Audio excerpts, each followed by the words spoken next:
Hello, I'm Tim Mooney, Senior Counsel at Alliance for Justice. Alliance for Justice is a national association of over 120 organizations, representing a broad array of groups committed to progressive values and the creation of an equitable, just, and free society.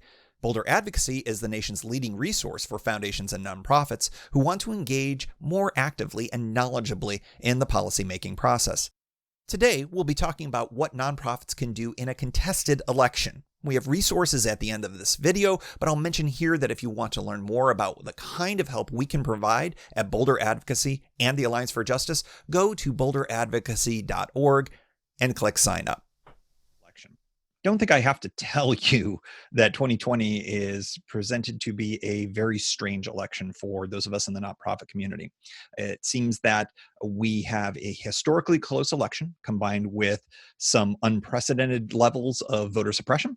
And we have partisan interests that are on both sides that are going to be contesting this election for sure, not just necessarily at the presidential level, but certainly at other potential areas of office as well, state, federal, and local. This presentation is meant to give you some idea on what you can do as a nonprofit during these relatively unprecedented times. I say relatively because we have had some relatively recent contested elections. Of course, if you've been around long enough, you'll remember back 20 years ago to the 2000 election between Al Gore and George W. Bush. And that, of course, was a classic contested election. We're going to be talking about some of those things today, what you can do as a nonprofit around an election like that, which actually is a relatively simple kind of contest, believe it or not. So let's get into the general rules first, and then we will proceed to some examples and a little bit of best practices for you as a nonprofit. So first off, I'd like to talk about the organizations that are nonprofits and the differences between them. And I start off like this just so that you understand what the other players are in the nonprofit community, because what you can do as a 501c3 may be different than what a 501c4 could do or a 527 political organization is doing. It's important to know what the players are doing and what their powers and abilities are relative to the law, so that you know how to stay square with the law in everything that you do. Let's start off with what many of you are probably watching this presentation, your 501c3 organizations, like my organization, Alliance for Justice.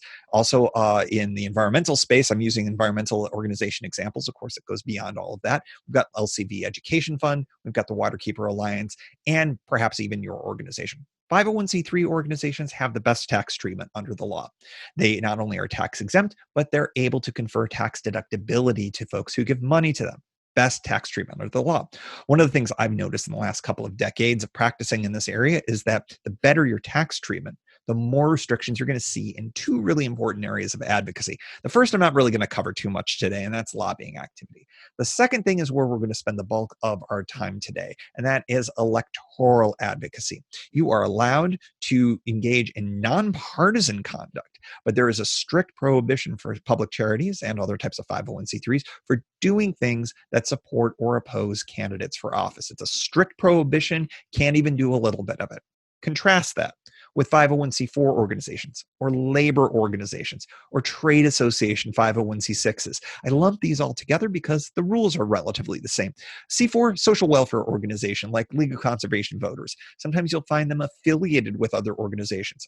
The sister organization to our C3 Alliance for Justice is Alliance for Justice Action Campaign. It's not always the case that they'll be affiliated, but often you'll find that as well.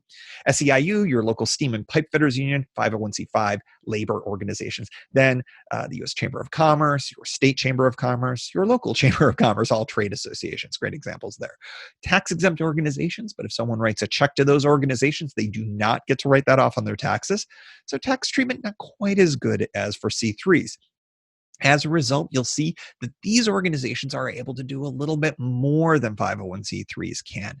So they can do an unlimited amount of lobbying, unlike C3s. Not going to spend time on that today, of course, but they can also engage in things that support or oppose candidates for office, so long as it's a secondary activity. It's a that's a limit in tax law. Just like the prohibition for doing things to support or oppose candidates is under tax law also says for these groups, as long as you say less than roughly half of what you're doing as partisan conduct, it's going to be okay. Now, that line, of course, is going to be something that is not exactly written in stone. In fact, the percentage that I just gave you, it's not technically guidance from the IRS. They don't give a lot of guidance on these types of things. This is what they see in practice. So secondary activity, somewhere less than half for these organizations, which is a generous amount of ability. So that's why you're going to see a lot of these groups doing a lot of partisan work during election season. One last contrast, and I use this to really mirror the 501c3s, and those are political organizations. They're organized under Section 527 of the tax code as the separate organized political committees, PACs, national parties, state parties, candidate committees. They're all in this kitchen drawer that we like to call 527 of the tax code. Tax exempt organizations, they're organized pretty much exclusively to do things for or against candidates. And as you can see, that's the real mirror opposite of 501c3s. You're not going to be doing anything as a 501c3 organization in conjunction with a 527. You're just set up in a mirror opposite way. They are going to be very active, however, around election season because that's what they're best built for. So, lay of the land here for the organizations that are out there, all of whom can be taking a stance in some way, shape, or form around contested elections. And that's what we're going to spend the bulk of our time today on.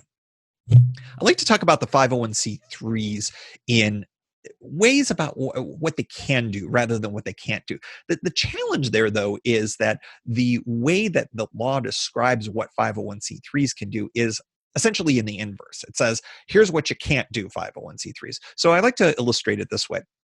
Picture yourself on a big mountainy road, whether you're driving or bicycling, as I'm wants to do from time to time. You've got plenty of room to maneuver on this road. You can go all over it. That's your nonpartisan activity. That's most of what you're able to do.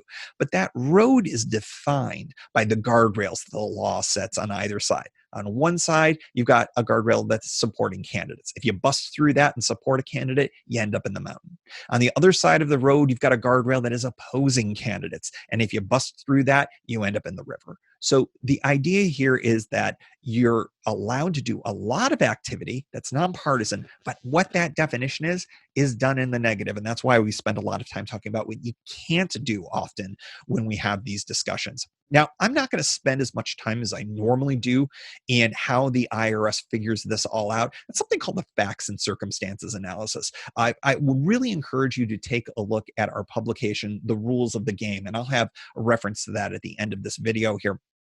But suffice to say that it is a more of a prohibition than just explicitly saying, hey, I support this candidate, or go vote for that candidate, or that candidate's terrible, don't vote for that candidate. It goes much further than that. The IRS looks at everything in context. It's holistic and very subjective in looking at what you're saying, what the candidates are saying, what's your track record, what's going on in the news, what's the timing relative to the election.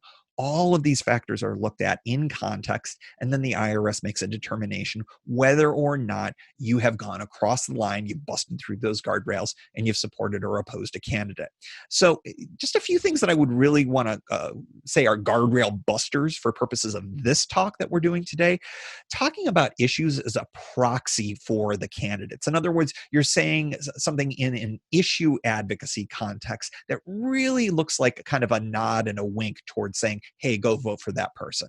Also, comparing candidates' positions relative to yours, especially if the candidates disagree on an issue, your organization agrees with them on an issue, and you highlight that really, really close to an election. That's the kind of stuff that the IRS would look at and possibly raise an eyebrow at in an election year.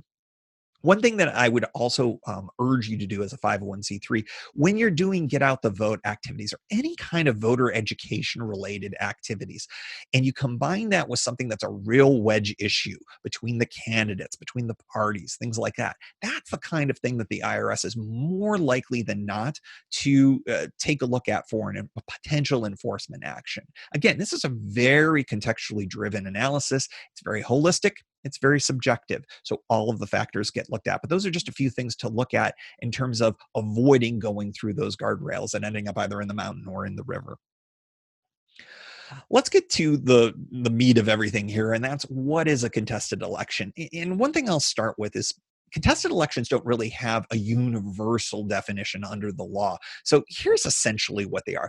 Anytime you've got any election, and I'm talking federal, state, local, we've been very focused on the presidential election, I think, in the pundit class out there. But really, contested elections can happen at any level, including the local level. And when you've got an election that's hanging in the balance because of some kind of a dispute over the vote count, you end up in a contested election. And here's just some of the ways that that can come about. Anytime you've got a super, super close vote tally, there are some instances where election laws in states will say, hey, there's automatic recounts if it's less than maybe a 0.5% or a percent difference in the overall vote total. So that's one way where you can end up having a contested election where the law just sort of takes over and does a recanvassing and a new count. Anytime you've got a scenario where you've got challenged ballots, did they come in on time? Did they comply with the law? Were there signature matches? Did they use the right envelopes? Things like that. We're seeing a lot of different standards that are out there. And that's because the standards for what is a good ballot and what isn't is going to depend entirely on state law. That's the real challenge in all of this, that it's very hard to talk kind of broadly about these things because so many of the details are arcane tidbits in state laws and state constitutions as well. And that's why we see things litigated an awful lot. Anytime we have counting disputes where there's a question as to whether or not the actual count happened correctly, these are often very observed types of things with nonpartisan and partisan observers, but sometimes you'll end up with disputes in that area as well. Beyond that, now we start to get into some of the really unusual situations where we have questions as to the actual certification of the ballots. I know, generally speaking, you're going to have your ballots certified by local election administrators and perhaps even all the way up to the Secretary of State of any given state, depending on the nature of the elected office. Are there questions as to whether those certifications are valid? That could be another place where you'll end up with a contested election. Finally, the last one is something that really we've largely read about in history books when you've got intervention by elected officials saying those types of ballots, that certification is not good for whatever reason. And then you end up, at least at the presidential level, where you've got conflicting slates of electors going to Congress of all things. And that gets into some really crazy things that frankly, a lot of observers are suggesting might be a possibility here in 2020. So it doesn't necessarily have to rise to that historic level that we haven't seen since 1876 in this country. It could be something as a close election triggering an automatic recount, but everything between those two polls is a contested election.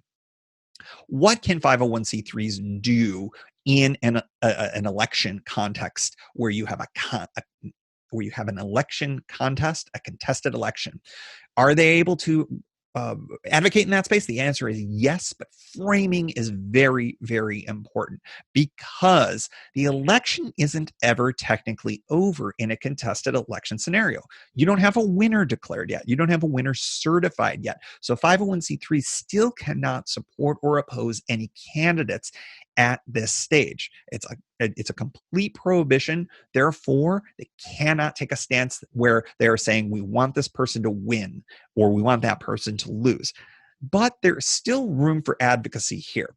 As long as the 501c3 is getting involved because they're looking at the proper administration of the vote and making sure that that vote is counted and done according to the law, that is probably safe. And the reason why I have to hedge a little bit is because the IRS has not spoken specifically on this subject. However, I think that based on the fact that 501c3s are able to be allowed in a nonpartisan way before and during the vote in nonpartisan voter education and helping educate voters to get their votes counted, it's not a huge logistical leap to suggest that they would be able to take this kind of a stance in a nonpartisan way later.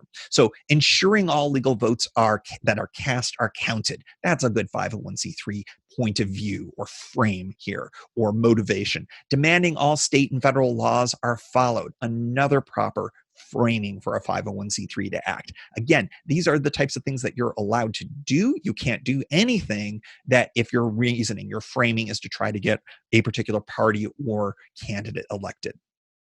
Now, the one interesting thing with all of that, and this is where things get a little bit tricky come election time, especially during an election contest, is that Often at this stage, 501c3s are going to find themselves arguing for the same things as candidates. And the big question is that okay? And the answer is yes, so long as the 501c3's framing, reasoning, motivation is all nonpartisan. You can end up at the same request or the same demand as a partisan source if you've got nonpartisan reasons for it. So, for example, if you as a 501c3 are demanding that election administrators count all legally cast ballots, that is a perfectly reasonable, good 501c3 reason to do it. Now, you may say that as a 501c3 in that context, hey, we are protecting the rights of all voters. That is your motivation. You may find that there is a candidate in that exact same race that is also arguing for the same thing, except their motivation is, hey, if this count keeps going, I can still win. Maybe they're behind a little bit in the vote tally, but they believe that if all votes are cast, that they'll end up winning. That's a partisan reason for that candidate to be arguing that. And just because the C3 shares the same ultimate goal, hey, count all votes, their reasonings are different. The C3s is nonpartisan, the candidates is partisan. The fact that they are different motivations protects the 501c3, even though they're asking for essentially the same thing. Example, we only have to go back to the Bush v. Gore era for a really great example of this. The Brennan Center, kind of a classic 501c3 think tanky organization that's based out of Washington, D.C., got very involved in the 2000 recount in Florida and the requests that were being made of the state of Florida to continue counting the ballots. There was will not belabor the point on all of that. Please feel free to go read the history books on the history of Bush v. Gore and all of the legal issues around that. But the Brennan Center was basically asking for the same thing that the Gore campaign was asking for, which is, hey, keep counting. The intent of the voter was very clear on this batch of ballots. And we think that the intent of the voter, says the Brennan Center, should be honored. We want to make sure that we're protecting what the intent was for all legally cast ballots by voters. The Gore campaign was saying the same thing because they thought Al Gore would win the presidency if all of those ballots were actually counted. Eventually, of course, we all know, not to yada yada this, the Supreme Court felt otherwise, and the election was essentially over and then declared to George W. Bush in that. It was the Brennan Center acting in a partisan way? Of course not. They were acting in a purely nonpartisan way, despite the fact that they were arguing for roughly the same thing as the Gore campaign. What are the types of things that you can do as a 501c3 or indeed any nonprofit? I've been talking about 501c3s in this context, and I will talk about non-501c3s in a moment, but this is what you can do as nonprofits. First thing I would say, administrative advocacy. Now that can include advocacy around certifications at the Secretary of State level or even at the local level, depending on what the nature of the race is. The certification of winners, the process for counting of the ballots, all of that is a relatively administrative task. You're allowed to advocate at that level. For 501c3s, make sure you're doing it in a nonpartisan way. What else can you do? Ballot chasing and curing. This might be a new concept for some of you out there, and maybe a little bit of a surprise. In many instances, especially in the vote by mail context, what you may find is that there are a series of ballots where a voter has made some kind of a mistake. Either maybe they haven't filled out the forms properly, or they haven't signed properly, or they didn't use the right security envelope. A lot of different potential hoops that they missed. Well, in many states and many localities, what happens is that voter is notified that they have a bad ballot, essentially. And then they are given the opportunity to cure that ballot, to fix it. Now, the one thing that's really interesting is that that information is also available broadly to other nonprofits and other advocacy organizations, the parties, the candidates. And what will happen is that there will be a ballot chase. Those folks, for partisan or nonpartisan reasons, will go out and say, hey, voter, did you know that your vote actually isn't going to be counted unless you go out and fix it, unless you cure that ballot? This can be done in a partisan way, and it frequently is, by parties and candidates and whatnot, and they just go after the lists of Democrats if you're a Democrat, or Republicans if you're a Republican. If you're a 501c3, you're allowed to do this, but you can't do it for partisan reasons. You'd have to go out and chase the broad list and not do it for partisan reasons. Why? You're trying to do it to protect everyone's right to vote. So if you're going to do this in a nonpartisan way, make sure that your ballot chase list is not a partisan list, that it's actually all of the ballots that need curing in that precinct or that county or that state depending on the scope of what you're doing. You're allowed to do this kind of stuff, but just make sure it fits what area, what type of nonprofit that you are. Litigation. We are already seeing a lot of this. As I sit here right now, about a week out from the election, recording this, litigation is a big deal. We have over, I believe, 300 separate cases scattered throughout the country regarding all sorts of elements regarding ballot access. When do the votes have to be brought in? All sorts of different things there. You're going to find as a nonprofit that you can get engaged in litigation on a variety of different issues. It can include emergency injunctive relief. Say there's a big power outage that prevents people from being able to cast their ballots on election day.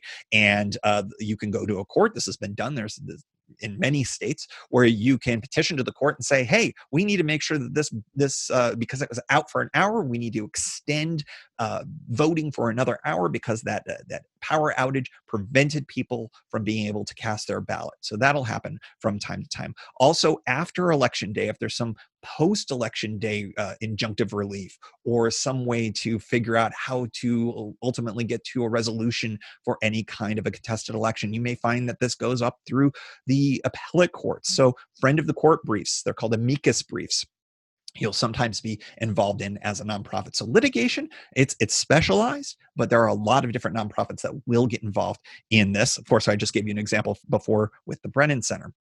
What else can you do? This is something that I think that a lot of different organizations are thinking about because almost all organizations have the ability to rally the troops, to go get out and protest, to demand in a public gathering that the laws be followed, that the proper administration of election law happens, that all ballots get counted, and that there's fidelity to our election laws so that nobody's rights are trampled upon by, well, partisan interests that go to the contrary. So these are the types of things that you could conceivably do, certainly out of a 501c3 or another type of organization that might do it from a partisan perspective. But C3s can definitely do it from a nonpartisan perspective. This last one would only, I think, come up if we get into a really advanced state of a contested election that I'll be talking about perhaps in a little bit of detail in a few minutes here. Direct advocacy to members of legislative bodies or governors when they're making decisions about the critical elements of the final disposition of an election. And that's a lot of legal gobbledygook for basically saying, what happens if the legislators or the governors of any of the given states decide to step in and maybe substitute the will of the vote for their own? Now, there may be legal potential ways for that to happen, constitutional ways. I won't go too much into all of that, but you might be lobbying the legislature for emergency legislation that may or may not be effective if it's after the election. Calls for oversight on the process. That could be another piece of thing. But what I was really getting at there is weighing in if there's a state legislative effort to go in and say, you know what, we're going to substitute the will of the voter for our own because we've got a provision in state law that allows us to do that when we think there's something wrong with the vote. Now, you may find that is being done for good reasons, or you may find that it's being done for bad reasons. You're allowed to weigh in on all of that, whether there's a natural disaster, voting irregularities, things along those lines. These are all the types of the list of horribles that have been thought about as a possibility that could happen, not just in this election, but in any potential election. This is an area of advocacy that you can engage in. What about those other nonprofits? I alluded to this before we went through all of the different types of things. Non-501c3s, like a C4, a labor union, trade association, those 527 political organizations. They can do all of those things that I talked about before that C3s could do, but they can do it with a partisan spin on the ball. They can do a ballot chase and ballot curing with a partisan list. C3s have to do it more broadly in a nonpartisan way. They may be getting involved in some of the direct advocacy that I talked about because they want a particular person elected or a particular group of people elected. That is something that these organizations can do. Let's talk a little bit about presidential elections before we sort of wrap things up here. They have extra layers of complication when all is said and done. It's because there is no direct election of presidents in our country. With the Electoral College, I don't think I need to go into that too much. We really have 51 independent elections that are governed by 51 different state laws, or if you want to be super nerdy about it, 46 states, 4 commonwealths, and a district. But all of those laws treat things differently, and the procedures are different, and how things are resolved in terms of conflict are resolved differently. How ballots are counted are done differently in all of these places. That's why we have such variability amongst the states on election night. How quickly do we get these ballots figured out? Well, different laws have different things. When you can start counting is actually even different between different states. The one thing that I will say here is that regardless of the state, Commonwealth or district, is that they will try their darndest to get their results for the presidential election certified by December 8th, 2020 for this election. Why is that? Is what we call the safe harbor date under federal law. Basically, it's a promise through federal law that Congress makes to the states in this presidential process. And Congress is basically saying, hey, our role is to certify electoral slates. If you come to us with your electoral slate and give it to us by December 8th, we promise not to stand in the way of that too much. We promise to acknowledge that that's what your votes are, and we will honor that. That's what that is. Now, the interesting thing is that there's actually a little wiggle room because the Electoral College doesn't meet until about a week later. So it's possible for there to be delay, could be through litigation, could be through all sorts of different things, where they miss that deadline. In that case, Congress is more or less free, depending on how things shake out, to choose to set it aside or choose if there's a conflict between two different state sets of electors from the state, they may get to choose which one is which. Regardless, and that's getting heavily into, I almost want to call it game theory of all of this because there's so many different routes and so many different variabilities here. Regardless, expect the courts to be heavily involved in any ballot count disputes between the day after the election and that safe harbor date of December 8th. So much is going to happen in that month and a few days that it'll sort of make your head spin, especially if there's not just one potential state involved, but maybe multiple states involved. And that could create different pathways to an electoral college majority for either of the two presidential candidates. Electoral college disputes can create a whole lot more issues than what I would like to characterize as a relatively simple dispute in 2000. There, we only had one state, and we had a question as to whether or not we should continue counting ballots or not counting ballots. And eventually that was resolved relatively quickly before the safe harbor date. The circuit breaker that we haven't tripped for over, almost 200 years, am I getting that right? It's at least 150 years, math, is what's called a contingent election in the House and the Senate. A contingent election happens when we don't have an electoral college majority. Now, there's a whole host of different things that could happen in between normal election, simple contested election, and a contingent election. But if you play around with those electoral college maps and you end up with a 269 tie, which, trust me, you can do very easily, or if you end up seeing a scenario where there is a slate of electors that is rejected by the House and the Senate, which could happen as well, you may find a scenario where neither candidate gets an electoral college majority. And that's something where you probably heard all about this. It gets thrown to the House for the presidency. It gets thrown to the Senate for the vice presidency. The House votes by state. The Senate votes by member. And then we end up with winners declared that way. It's all part of the Constitution.